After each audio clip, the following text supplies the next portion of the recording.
और अब बात करते हैं इस वक्त की बड़ी खबर की जो पश्चिम बंगाल से आ रही है। आपको बता दें इस वक्त की बड़ी खबर पश्चिम बंगाल से, जहां भारतीय जनता पार्टी के प्रदेश अध्यक्ष पर हमला किया गया है। पश्चिम बंगाल में बीजेपी अध्यक्ष पर हमला हुआ है। अलीपुरद्वार में दिलीप घोष के काफिले पर हमला किया गया है। प्रदर्शनकारियों ने गाड़ी पर पथराव किया, कार का शीशा टूटा है दिलीप घोष का। दिलीप घोष को काले झंडे भी दिखाए गए हैं। पश्चिम बंगाल में लगातार राजनीतिक घमासान देखा जाता रहा है। राजनीतिक हिंसा की तस्वीरें लगातार सामने आती रही हैं, जहां अक्सर तृणमूल कांग्रेस के जो विधायक हैं वो आपस में भिड़ जाते हैं। कभी तृणमूल कांग्रेस के विधायक और तमाम जो कार्यकर्ता हैं वो बाकी दलों के साथ भिड़ते हुए नजर आते हैं। और अब जो तस्वीरें सामने आई हैं वो बीजेपी के प्रदेश अध्यक्ष के काफिले पर हमला बोला गया है। काले झंडे दिखाए गए हैं। दिलीप घोष की कार के शीशे तोड़ दिए गए हैं। तस्वीरें हम आपको दिखा रहे हैं जहां हमले में दिलीप घोष की कार के शीशे टूटे हुए हैं। ये तस्वीरें आप पश्चिम बंगाल की आप देख रहे हैं। पश्चिम बंगाल के अलीपुरद्वार की आप तस्वीर देख रहे हैं। ये अलीपुर में हुआ है।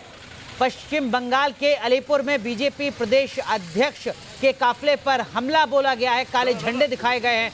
काले झंडे राजनीतिक विरोध में इतनी गुंजाइश बचती है, लेकिन हमले को कोई भी दल शायद ही स्वीकार करे। लेकिन पश्चिम बंगाल में लगातार इस तरीके के हमले नेताओं पर, राजनीतिक दलों पर होते रहे हैं। और एक बार फिर इस तरीके की तस्वीरें सामने आई हैं पश्चिम बंगाल के अलीपुरद्वार से, जहां पर बीजेपी के प्रदेश अध्यक्ष दिलीप घोष के काफिले पर हमला बोला गया। उनकी कार के शीशे तोड़ दिए गए। तस्वीरें हम आपको दिखा रहे हैं। देखिए, पश्चिम बंगाल में चुनाव का वक्त बहुत कम बचा है, लेकिन उससे पहले इस तरीके की राजनीतिक हिंसा की तस्वीरें लगातार हर किसी को सोचने पर मजबूर करें। हमारे सहयोगी उदय प्रताप हमारे साथ जुड़ रहे हैं। उदय प्रताप, इस वक्त की क्या कुछ अपडेट? जी देखिए, अभी भी स्थिति जो है वहाँ काफी तनावपूर्ण बताई जाती है। जब दिलीप घोष का काफिला वहाँ से गुजर रहा था, उसी समय कुछ लोग वहाँ पर कृषि बिल और इसके साथ ही अन्य मामलों को लेकर, एनआरसी समेत कई अन्य मामलों को लेकर विरोध प्रदर्शन कर रहे थे, नारेबाजी भी कर रहे थे। लेकिन अचानक से उन्हीं लोगों में से कुछ लोगों ने बीजेपी जो सांसद तथा प्रदेश अध्यक्ष हैं दिलीप घोष, उनके वाहन पर हमला किया। इसमें उनके गाड़ी के जो शीशे हैं वो भी टूट गए हैं। हालांकि पुलिस ने वहाँ बीच बचाव कर उन्हें सुरक्षित वहाँ से बाहर निकाल दिया गया है। लेकिन अचानक से हुए इस हमले की वजह से पूरे इलाके में अफरा तफरी का माहौल देखने को मिला।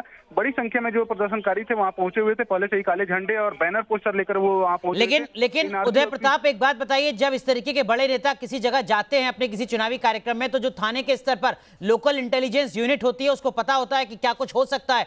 क्या इस तरीके की कोई जानकारी पुलिस के पास थी? क्या पुलिस ने कोई एहतियातन कदम उठाया था? जी बिल्कुल, पहले से ही पुलिस को इस बात की जानकारी दी गई थी और पुलिस वहां पर मौजूद भी थी। लेकिन जो प्रदर्शनकारी है वो बड़ी संख्या में थे और उनकी तैयारियां इसी बात से लगाया जा सकता है कि वो पहले से ही अपने हाथों में बैनर पोस्टर लेकर के आए थे, जिसमें कृषि बिल, एनआरसी समेत अन्य मुद्दों को लेकर विरोधिता की जो नारे होते हैं वो लिखे हुए थे। तो इससे पहले से ही साबित होता है कि वो पहले से तैयारी करके वहां पहुंचे हुए थे और लगातार वहां पे विरोध प्रदर्शन करने के साथ ही साथ काले झंडे दिखा रहे थे। और उसके बाद अचानक से उन लोगों ने हमला कर दिया। कहीं ना कहीं इसमें पुलिस की जो नाकामी है वो साफ नजर आ रही है। कुछ महीनों के बाद ही यहाँ पे जो विधानसभा चुनाव होने वाले हैं उसको लेकर के भी पश्चिम बंगाल में राजनीतिक सरगर्मी जो है वो तेज होती जा रही है।